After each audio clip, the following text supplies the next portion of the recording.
மகளிர் தினத்தை முன்னிட்டு சிறப்பு கலந்தாய்வு. வீட்டிலிருந்து தொழில் தொடங்குவது எப்படி என்பது குறித்து கலந்துரையாடல். திமுகவுடனான பேச்சுவார்த்தைக்கு பிறகு செய்தியாளர்களை சந்தித்த செல்வ பெருந்தகை மிகுந்த மன நிறைவோடு கூட்டணியை இறுதி செய்திருப்பதாக தெரிவித்தார். தமிழ்நாடு காங்கிரஸ் கமிட்டி திராவிட முன்னேற்ற கழகத்தோடு 2026 சட்டமன்ற தேர்தலின் தொகுதி உடன்படிக்கை ஏற்பட்டிருக்கிறது.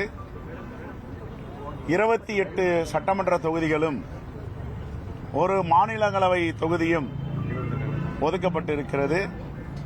அதற்கான ஒப்பந்தத்தில் கையொப்பமிட்டிருக்கிறது. இதுதான் ஒப்பந்தம்.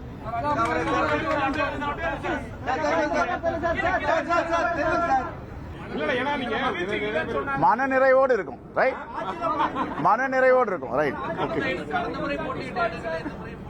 அதெல்லாம் நாங்க டிசைட் பண்ணுவோம். ஓகே, மனநிறைவோடு இருக்கும், மகிழ்ச்சியா இருக்கும். மகளிர் தினத்தை முன்னிட்டு சிறப்பு கலந்தாய்வு.